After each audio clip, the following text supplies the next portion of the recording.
There's a certain time of the year where Chicago's veil becomes very, very, very thin, and you can see the demons within people. Let's talk about the time when I seen demons literally crawling up to the mayor's office. It's story time. It's story time. Story time. Paranormal Chicago activity. Quick, catchy.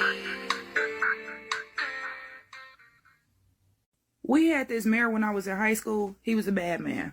Bad man. Started off good though. Became very, very bad. My grandma Minnie, may she rest in peace, met this man while he was on his campaign the first time around. He came to our church. And when she shook his hand, she stepped away from him. By the time he got around to where the little kids was, her and a couple of the other elders, all who were ladies of Peter and Clay. It's Freemasonry through Catholicism. If you want to know more about it, don't ask me, ask Google. I'm not getting into that. Anywho, they stood in front of us. Like, they really didn't let him get too close to us. And I noticed that. Like, I noticed it instantly. Certain things you just don't bring up outside of your house because there are monitoring spirits everywhere and they hear everything. But something that my grandma said loud and clear was, don't touch that man. I looked at her. She looked at me. And I was like, a talk for when we get home. She said, yes, ma'am. Enough said, Granny. Thank you. When we get home, my granny told me, go on to the grocery store and get some collard greens because we got to eat something clean tonight. So boom, now I'm back at home, right? And me and my grandma is cleaning these collard greens. And as she cutting the stem off these collard greens, she says, you know why I told you not to touch him? And I was like, yeah, because the shadow man was standing on his left side. My granny stopped cutting and instantly made eye contact with me. She said, what you say, little girl? I said, yeah, I don't know what he got on him, but it's definitely a shadow that stands over his left shoulder at all times. I can see it. I wasn't gonna let him touch me, no way. She said, okay, good. Okay, you seeing correctly. My granny said, that's pure greed. Literally, greed personified. It need a host. Don't touch nobody if you see them with that on their shoulder. Fast forward a couple of months later, I had to go to the city building because I had to go get birth certificates and stuff. Right? As soon as I come upstairs from the red line on Monroe, it felt wrong. Like, it felt like and gloom. Like, you know how it feels when you walk outside and it's real hazy and it's kind of rainy and like it just feel kind of heavy. Take away the haze and the rain and we have to add in the sun feels filtered. Like it's shining a grayish blue light down on the ground and it doesn't feel warm. It doesn't feel cool. There's absolutely no breeze. There's no smell in the air, but like it feels wrong. I'm standing on the corner of Monroe and State and I'm like, I don't like this. I get to walk in west so that I could go over to Dearborn. Literally, just going from one side of State Street to the other side of State Street, I felt frozen. A lady, little old lady, by the way, everything about her gave me Russian grandmother. Like, she was little, she's a little hunched over, she got a silk scarf around her neck and a cute little peacoat on, and she got her little basket, and she says to me, be careful, star child, today isn't a good day to play. In Russian, she says, stay in the light.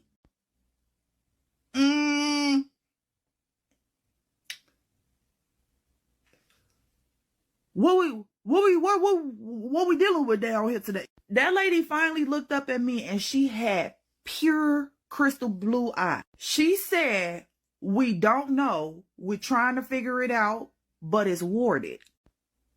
Who the hell is we? Do I need to go home? She told me no. You scheduled to be down there. You got passage. Go to the building, get your shit, go home. You ain't gotta tell me. You ain't gotta tell me. Bye. Now I'm power walking to get to the city building. As I get to Dearborn, I cross over the street to get to the other side of Dearborn and I'm walking.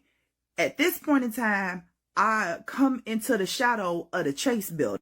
I'm almost to the side doors that's on Dearborn, and this really tall, really stocky white man come walking out, and he just stopped in the middle of the walkway. Now, usually that wouldn't throw me off, but he stopped and turned my way. What's the wrestler name? He sound like the people who make coffee. Barista Batista. Batista? That's his name, Batista.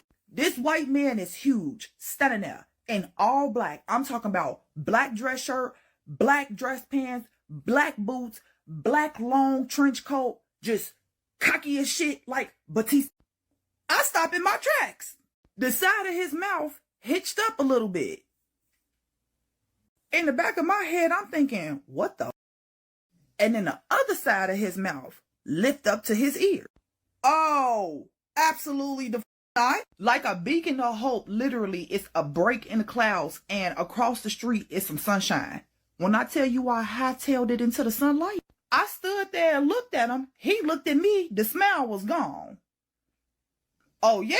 Babushka just told my little black ass to stay in the light. Well, I see why. I get to walking. The light get to going with me. Yeah, we staying on this side. Hallelujah. Amen. As I'm still walking down Dearborn and I'm trying to get to this motherfucking building, I look up and I can literally see black beings jumping across the buildings. I stop at the corner. First of all, it's a red light. I don't know about nobody else. I'm not jaywalking downtown. I value my life. So I'm standing straight, but like trying to look up without letting them know I'm looking up. I just look slow as hell. But I can see them. Okay? They is moving. At first I thought they was coming for me, but they not coming for me. They on a mission. I hear my mother's voice say, "Get going, little one." And girl, you ain't got to tell me. You ain't got to tell me. You going to stay in the afterlife. Because in this life, I'm going to protect man. I already been told I got my clearance. I'm mad at my business. I'm going to stay in the goddamn life.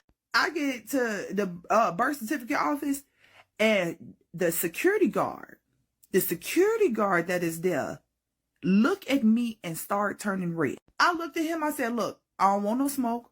I got a reason to be. Without moving his mouth, he say, hurry up. Every bit of his voice grumbled through my whole entire body. And it wasn't just me. It was the lady that was standing behind me too. She literally looked at him and was like, oh, why so rude? Girl, if you don't shut the Girl, if you don't shut the up, you don't know who you're talking to. Please, please, please, please, please leave the vampire alone. Please leave him alone. Leave him alone. I looked at her and I'm like, ma'am, it's okay. We fine. Let's go. I get to the desk. The lady at the desk is looking at me. She says ID. I hand her my ID. She put these fingers around my ID that looked like claws. I looked up at her and her eyes flashed red. I said, ma'am, please, just please, not today. She scanned my ID and then handed me my birth certificate. I walked out the door. No line, no wait. That's okay with me. What was not okay was when I walked out them doors and I looked up and I seen them demons going straight to the mayor's office. I was literally frozen in place. Like I didn't know what to do. Do I start chanting? Do I try to purify the area? Do I call a coven? The security guard that was inside is now outside standing behind me. He huffed behind my head. I turn and look up at this man. He said, mind your business, Star Child, and get back south. You ain't got to tell me. You ain't got to tell me.